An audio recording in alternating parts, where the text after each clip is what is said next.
আসসালামু আলাইকুম। সবাইকে স্বাগত জানাই আরও একবার নতুন আরেকটি ভিডিওতে। আশা করি যে যেখান থেকে দেখছেন সবাই খুব ভালো আছেন এবং সুস্থ আছেন। আজকের ভিডিওটি শুরু করেছি সকাল থেকে। সকাল থেকে সন্ধ্যা পর্যন্ত আমার কাজের কিছু মুহূর্ত শেয়ার করব। আশা করছি বরাবরের মতো আজকের ভিডিওটিও আপনাদের কাছে ভালো লাগবে। সকালবেলা ঘুম থেকে উঠে নামাজ পড়ে সংসারের কাজগুলো করি। তো এই যে একটু একটু করে আমি ঘর গুছিয়ে নিচ্ছি। আমার কাছে মনে হয় যে ঘর গোছানোর শুরুটাই হয় বিছানা গোছানো দিয়ে। বিছানা গোছানো থাকলে ঘরটা অর্ধেকটাই গোছানো থাকে। তো এক এক করে আমি সবগুলো রুমের বিছানাগুলোকে একটু গুছিয়ে নেওয়ার চেষ্টা করি যখন সবাই ঘুম থেকে উঠে যায়। অনেক সময় দেখা যায় কি সবাই সকাল সকাল ঘুম থেকে ওঠে না, তখন আমি আমার মতো করে যেটুকু পারি কাজ গুছিয়ে রাখি। যেহেতু একা হাতে সংসারের সব কাজ সামলাতে হয়, তাই আমার মতো করে আমার হিসেব মতো কাজ করে থাকি যে এই কাজগুলো যদি এখন গুছিয়ে নিই তাহলে আমার জন্যই ভালো হবে। একজন গৃহিণী আসলে সকাল থেকে রাত পর্যন্ত হাজারটা কাজ সামলায় সংসারের। সত্যি কথা বলতে একজন গৃহিণীর কোনো ছুটির দিন বলতে কিছুই নেই। রান্না করা, বাচ্চাদের সামলানো থেকে শুরু করে হাজারটা কাজ সামলাতে হয় একজন গৃহিণীকে। বাইরে থেকে মনে হতে পারে এগুলো তো খুব সাধারণ দৈনন্দিন কাজ, কিন্তু দিন শেষে শরীর ও মনের উপর কিন্তু অনেকটাই চাপ পড়ে, সেটা শুধু গৃহিণীরাই বুঝতে পারে। সাধারণত যে কোনো কাজের একটা পারিশ্রমিক থাকে, কিন্তু ঘরের কাজের কোনো মূল্যায়ন ধরাই হয় না, তাই এটাকে কোনো মূল্যায়নও করা হয় না। একজন পুরুষকে যদি আপনি জিজ্ঞেস করেন আপনার স্ত্রী কী করেন, এর জবাব কী হবে? আমার স্ত্রী কিছুই করেন না। এর মানে ঘরের কাজকে কাজ বলে ধরাই হয় না। আর যদি একজন হেল্পিং হ্যান্ড থাকে, তার কাজের নির্দিষ্ট অঙ্কের মজুরি দিতে হয়। কিন্তু একজন গৃহিণী কোনো মজুরি ছাড়াই কাজ করেন সকাল থেকে রাত পর্যন্ত। এটাই সত্যি বাস্তব যে আমরা নারীরা যে সংসারে কত কাজ করি সেটা কারো চোখেই পড়ে না। তবে অবশ্যই নারীদের কাজের যথাযথ মূল্যায়ন করা উচিত। একজন নারী ছাড়া একটা সংসার কিন্তু একদম অচল হয়ে পড়ে। তো এই যে আমি নাস্তা বানাতে চলে আসছি, আজকে একটু অন্যরকম নাস্তা তৈরি করব, আমার পছন্দের নাস্তা।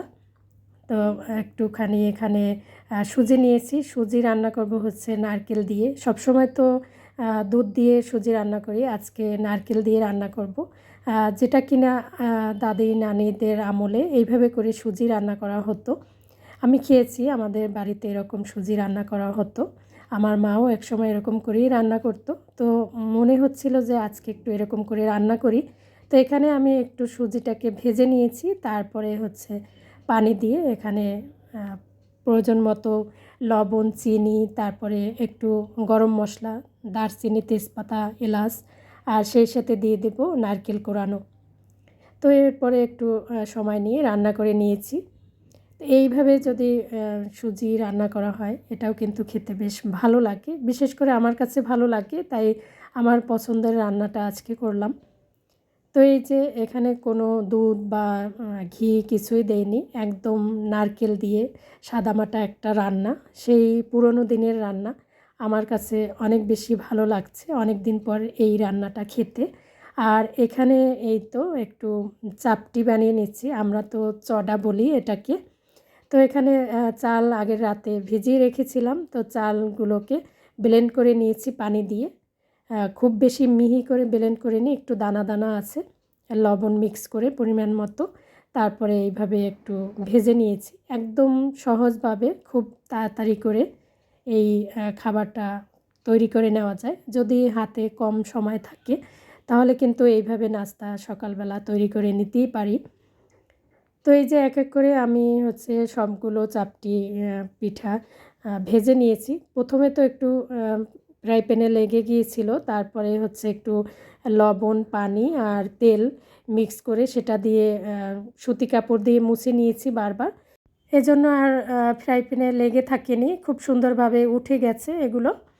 তো এক এক করে আমি অনেকগুলো চাপটি পিঠাই বানিয়ে নিয়েছি। আর সকালবেলা মাঝে মাঝে একঘেয়েমি নাস্তা না খেয়ে একটু উল্টে পাল্টে ঘুরিয়ে ফিরিয়ে নাস্তা খেতে বেশ ভালো লাগে, বা তৈরি করতেও ভালো লাগে। যদিও এই ধরনের খাবার এখনকার ছেলেমেয়েরা কিন্তু খুব একটা পছন্দ করে না, আমার মেয়ে আমার মতোই মোটামুটি পছন্দ করে এই ধরনের খাবার। তবে ছেলে তো একদম খেতে চায় না খুব একটা, তবে ওকে জোর করে খাওয়াই যে খেয়ে দেখো, খেতে ভালোই লাগে। তো এই চাপটি পিঠা আটা দিয়েও বানানো যায়, আবার চালের গুঁড়া দিয়েও বানানো যায়। একদম সিদ্ধ চালের গুঁড়া দিয়েই কিন্তু আমি আজকে বানিয়েছি, বেশ ভালোই লাগছে খেতে। তো এই যে আমার একদম সহজ নাস্তা তৈরি করা হয়ে গেছে, নারকেল দিয়ে সুজির হালুয়া আর সেই সাথে হচ্ছে চাপটি পিঠা। তো বন্ধুরা, যারা সবসময় আমাকে সুন্দর সুন্দর কমেন্ট করে নতুন একটি ভিডিও বানাতে উৎসাহিত করছেন এবং আমাকে সাপোর্ট করে এত দূর এগিয়ে নিয়ে আসছেন, তাদের প্রতি আমি অনেক অনেক কৃতজ্ঞ। তাদের সবার জন্য অনেক অনেক ভালোবাসা রইল। নতুন বন্ধু যারা আজকে আমার ভিডিও প্রথম দেখছেন, যদি একটু ভালো লেগে যায় তাহলে আমার চ্যানেলটিকে সাবস্ক্রাইব করে নেওয়ার অনুরোধ রইল। আর যারা অলরেডি আমার চ্যানেলটিকে সাবস্ক্রাইব করে রেখেছেন, সবসময় আমার ভিডিও দেখছেন এবং লাইক কমেন্ট করে আমাকে উৎসাহিত করছেন, তাদের প্রতি রইল অনেক অনেক ভালোবাসা, অনেক অনেক দোয়া। তো এই যে আমি সকালের নাস্তাটা খেয়ে নিয়েছি। সকালের নাস্তা খাওয়া শেষ করে যে কাজ থাকে সেটা হলো একটু ডাইনিং টেবিলটা মুছে নেওয়া, গুছিয়ে নেওয়া। তো সেটাই করছিলাম। আসলে একঘেয়েমি কাজ প্রতিদিনই করতে হয় আমাদেরকে, আর সেগুলোই আপনাদের সাথে শেয়ার করি। দেখা যায় কি অনেক দর্শক বন্ধুরা আছেন এই ধরনের একঘেয়েমি কাজ দেখতে পছন্দ করেন না। তো তারপরেও শেয়ার করি, যেহেতু সংসারের কাজ, রান্নাবান্না এগুলোই শেয়ার করে থাকি আমার চ্যানেলে। যদি কোথাও কাজে কোনো ভুল ত্রুটি হয়ে থাকে তাহলে অবশ্যই ক্ষমা সুন্দর দৃষ্টিতে দেখবেন আশা করি। তো রান্না শেষে, মানে সকালের নাস্তা শেষে রান্নাঘরে কিন্তু অনেক বাটি, প্লেট, হাঁড়ি পাতিল জমা হয়। সেগুলো সাথে সাথে ধুয়ে নেওয়ার চেষ্টা করি, এতে করে সিঙ্কে অনেক বেশি জমা হয় না, আর সেই থেকে দেখা যায় কাজের চাপটাও কম হয়। আমার যেহেতু হেল্পিং হ্যান্ড নেই, একা হাতেই আমাকে সংসারের সব কাজ করতে হয়।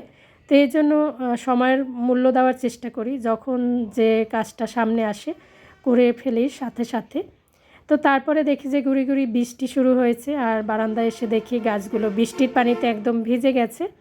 আমাদের বাসার পাশে বিল্ডিংয়ের কাজ চলছিল অনেক দিন ধরে, এর কারণে কিন্তু আমার বারান্দার গাছগুলো অনেকটাই নষ্ট হয়ে গেছে। এখন আবার একটু একটু করে গাছগুলো যত্ন নিচ্ছি, আর মোটামুটি ভালো হয়ে উঠছে। ভাবছি যে আরও কিছু গাছ বারান্দায় রাখবো। এর আগে তো আমি বারান্দায় অনেকবার পুঁই গাছ লাগিয়েছিলাম, বেশ ভালো পুঁই শাক হয়েছিল। সেটা দেখতেও ভালো লাগে আর খেতেও ভালো লাগে। নিজের গাছের শাকসবজি খাওয়ার তো মজাই আলাদা। তো গ্রামে যারা থাকেন তাদের বাড়ির উঠানে আশেপাশে সুন্দর করে গাছ লাগানো যায়, আর আমরা যারা শহরে থাকি তারাও চাইলে কিন্তু বারান্দায় কিংবা ছাদে গাছ লাগাতে পারি। তো বৃষ্টির সময় একটু বারান্দায় এসে দাঁড়িয়েছিলাম কিছু সময়। তারপরে তো রান্না তো আগেই বসিয়ে দিয়েছি। আজকে কিন্তু বিস্তারিতভাবে রান্না শেয়ার করছি না আপনাদের সাথে। এখানে আমি একটু বুদ্ধি করে ডাল সিদ্ধ করে নিচ্ছি রাইস কুকারে, এতে করে গ্যাস সাশ্রয় হবে আর কি। আর এখানে এই তো রান্না চলছে, 2 চুলায় 2 রান্না। আর মাঝখানে হচ্ছে বাইরে যাওয়া হয়েছিল, তো বাইরে থেকে একটু মিনি সিঙ্গারা আনা হয়েছে। তো এখন এগুলো খেয়ে নিব। বাইরে কিন্তু টিপটিপ করে বেশ ভালোই বৃষ্টি পড়ছে, আর বৃষ্টি হলেও কি হবে, গরম কিন্তু একটু কমছে না, অনেক বেশি গরম। কদিন ধরে তো একটু একটু বৃষ্টিও হয়, আবার সেই সাথে কোনো গরম কমে না, এরকমই চলছে, ভাবসা একটা গরম। আর এই গরমের মধ্যে খাবার দাবার একটু সাবধানেই খেতে হয়। তারপরেও এই যে লোভনীয় খাবার, এগুলো কিন্তু খেতে ভালো লাগে, আর লোভ সামলানো যায় না।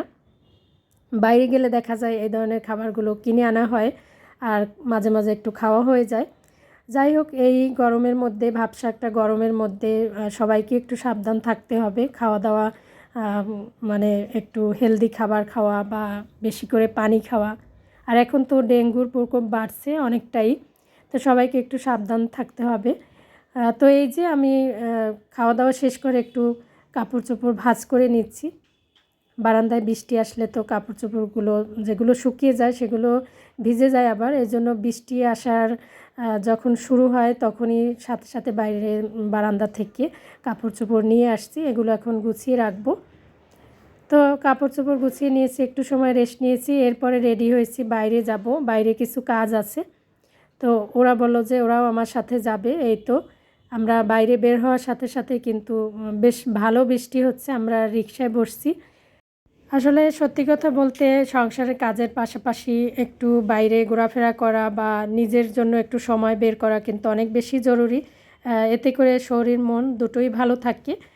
তো আমরা বাইরে কিছুক্ষণ ঘোরাঘুরি করেছি, কিছু কাজ ছিল সেগুলোও করেছি। আর সন্ধ্যাবেলা এই তো সবজির বাজারের মধ্যে ঢুকলাম। তো এখানে দেখলাম যে বিভিন্ন ধরনের সবজি, তবে সবজির অনেক অনেক দাম। সবগুলো সবজিরই বেশ ভালো দাম। এখন তো সব কিছুরই দাম অনেক বেশি। তো এই সবজিগুলো দেখছিলাম ঘুরে ঘুরে যে কি সবজি বাসায় নিয়ে যাওয়া যায়। বাইরে বের হলে তো দেখা যায় বাসায় ফেরার পথে কিছু সবজি শাক এগুলো কিনে নিয়ে আসা হয়। তো এই যে দেখুন সবজির বাজার দেখতে কিন্তু বেশ ভালোই লাগে, চারিদিকে শুধু সবুজ আর সবুজ। আর এখানে দেখলাম যে কিছু আছে কচু শাক, একদম লম্বা লম্বা কচু শাক। আর এই তো আমরা তারপরে শাক সবজি অনেক কিছুই ছিল এখানে। তবে কোনো কিছুরই দাম কম না, সব কিছুরই দাম অনেক বেশি ছিল। তো তারপরে আমরা হাঁটতে হাঁটতে নদীর পাড়ে গিয়ে বসলাম। তো এখানে এই যে গরম গরম বাদাম ভাজা খেতে ভালোই লাগছিল, ডিম সিদ্ধ বাদাম ভাজা এগুলো খেয়েছি। আর তারপরে কিন্তু আকাশটা একদম পরিষ্কার হয়ে গেছে। আর এই তো জ্যোৎস্নার চাঁদ, মানে একদিকে বৃষ্টিও হয়েছে, তারপরে আবার আকাশে চাঁদও দেখা যায়। আর নদীর পাড়ে এই তো চাঁদের আলোতে একদম নদীর পানি চিকচিক করছিল। আর এই যে ট্রলারে করে কিন্তু এপার থেকে ওপারে যায় মানুষজন, শহরে আসে তাদের কাজের জন্য, আবার সন্ধ্যাবেলা ফিরে যায় যার যার গন্তব্যে। তা আমরা এখানে কিছু সময় দাঁড়িয়েছিলাম, খুব সুন্দর ঠান্ডা ঠান্ডা বাতাস ছিল। আর এই যে সুন্দর দৃশ্য, আকাশে চাঁদ আর নদীতে চাঁদের আলো পড়ে চিকচিক করছিল। তো এখানে আমরা কিছুটা সময় ছিলাম, চকলেট থেকে শুরু করে আরও টুকটাক খাওয়া দাওয়া হয়েছে এখানে বসে। তারপরে কিন্তু আমরা বাসায় ফিরে আসছি। তো এতক্ষণ ধৈর্য ধরে কে কে আমার সাথে আছেন জানি না, যারা আছেন তাদের সবার জন্য রইল অনেক অনেক ভালোবাসা। আজকে তাহলে এখানেই বিদায় নিচ্ছি। সবাই ভালো থাকবেন। আল্লাহ হাফিজ। আসসালামু আলাইকুম।